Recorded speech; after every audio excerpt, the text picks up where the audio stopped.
Хашмет Юсуппен ұрсып қалып, ол дүкенін алып қойды. Енді Хашмет өзінің қарындасы Нежланың дүкеніне келіп, мен осында сенімен бірге жұмыс істеймін дейді. Нежлаға бұл ұнамайды. Әйелдердің модасынан, киім-кешектерінен не түсінесің? Мен сенімен бірге жұмыс істей алмаймын. Оның үстіне сен еркек басыңмен менің клиенттерімнің бәрін шошытасың дейді. Ал Хашметтің кеткісі жоқ. Ремзи ойбай Нежла деп Сағадатты ертіп келеді.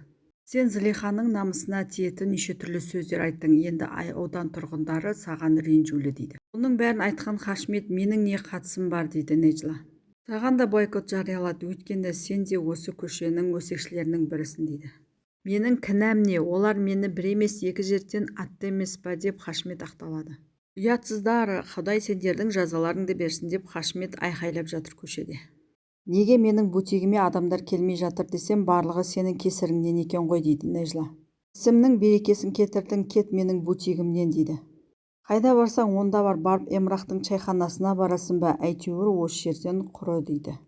Юсуп Зылиханың жағдайын ойлап, ол жерге анасы мен Мелисті ертіп келеді.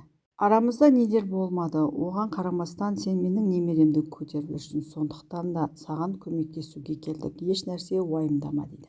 Пешті жөндеуге Девран келеді. Мелис, менің өмірімді құртқан адамның қасында тұрғым келмейді деп кетіп қалады. Зылиха Азизеге анамдардың Явуздың үйінде екенін айтып қойдым дейді. Бекер айттың, енді Азизе Явуздың қожалығына бара жатқанда шығар дейді. Явуз Джемоның түрмеден шығуына көмектесемін деп өтіріктен бір адвокатты айтып келеді. Ол адам да Явуздың айтып қойғандай Джемоның ісін қайта қаратамыз, оны түрмеден шығарамыз дейді. Бала қуанып кетеді. Өтірік адвокат оған көп ақша керек дейді. Явуз сөзге араласып, ақша туралы ойлама, мен Джемоның түрмеден шығу үшін барлығын жасаймын дейді. Сол уақытта айқайлап, бұл адамның үйінде не істеп жүрсің деп Азизе келеді. Айқайлама Азизе, сен түрмеге тыққан ініңді шығаруға тырысып жүрмін дейді. Жарайды, ол жағын кейін сөйлесеміз деп Азизе балаларға жүр кеттік біздің үйге дейді. Бірақ анасы тоқтат, ешкім ешқайда бармайды дейді. Хамет ханым сөзге араласып, оларды мен әкелдім, өйткені Фидан өте қатты ауырып жатыр екен дейді. Жақсылығыңызға рахмет, енді өз бауырларыма өзім қараймын дейді Азизе. Сенің бауырларыңды қалай қорғағаныңды көрдік, енді сенің бұл жерде сөзің өтпейді дейді. Азизе анасына есіңді жи деп айқайлады. Сен күйеуіңді өлтірген адамнан көмек сұрауға ұялмадың да, туған қызыңнан көмек сұрауға ұялдың ба дейді.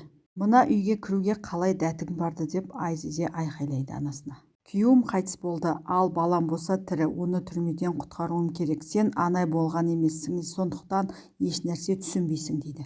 Мен сізді танымайды екенмін, сіз өзіңізді ғана ойлайтын адам екенсіз дейді. Біз орманда өмір сүріп жүргенде бақытты едік, сіздің бойыңыздағы өзімшіл қасиетіңізді түк көрмеппін сол кезде дейді. Фиданға қарап, осы жерге бірінші келгенде өзіңнің айтқан сөздерің есіңде ма дейді. Сол кезде бұлардың баратын жер болмай подвалда тұрып жатқан еді. Сол кезде Фидан жылап тұрып, неге біз бұлай қиналып жүрміз, әке-шешеміз неге бізді ойламаған? Мені өзімді ғана ойлайды деп айтып жатырсыңдар, мен оны әкем мен шешемнен алдым дейді. Өйткені олар бізді 6 бала-шаға етіп туды, қалай өсіреміз, егер бізге бір нәрсе болып кетсе, бұлар қалай күн көреді деп еш ойламапты дейді. Сол уақыттарда өзіңнен басқа ешкімді ойламайтын әйел екеніңді түк түсінбеппін дейді. Сен мені кінәлай алмайсың, сол жасалған шешімдердің арқасында сендер өмір сүріп жатырсыңдар дейді. Азизе жынданып кетеді. Сендер өздеріңше шешім шығарыңдар, бізді қорқақ қылып және бәр нәрседен қорқып өмір сүруді үйреттіңдер. Бәріміздің өмірімізді құртқан сендерсіңдер, ең бастысы Джемоның өмірін сендер құрттыңдар дейді. Осы сөздерден кейін анасы қызын ұрып жібермекші болады, бірақ өзін әзер тоқтатады. Бала құры кет, көзіңді жоғалт дейді Азизеге. Азизе үндемей шығып кетеді. Азизе анасымен тағы да ұрсып қалды. Жолда келе жатқанда жүргізуші, мына жігітке көмектесейік, көлігі бұзылып қалған сияқты ғой дейді. Азизенің де жағдайы мәз емес еді. Азизенің жүргізушісі, бауырым саған қандай көмек деп оның қасына барады. Сөйтсек ол Туфан екен, ол жүргізушіні басынан ұрып есінен тандырып тастайды. Азизені ұрлау үшін әдейі көлігін жолдың ортасына тоқтатып бұларды күтіп тұрған екен. Азизе қару ұстап келе жатқан Туфанды көріп қашпақшы болады, бірақ Туфан қашсаң атамын дейді. Солай Туфан Азизені ұрлап кетеді.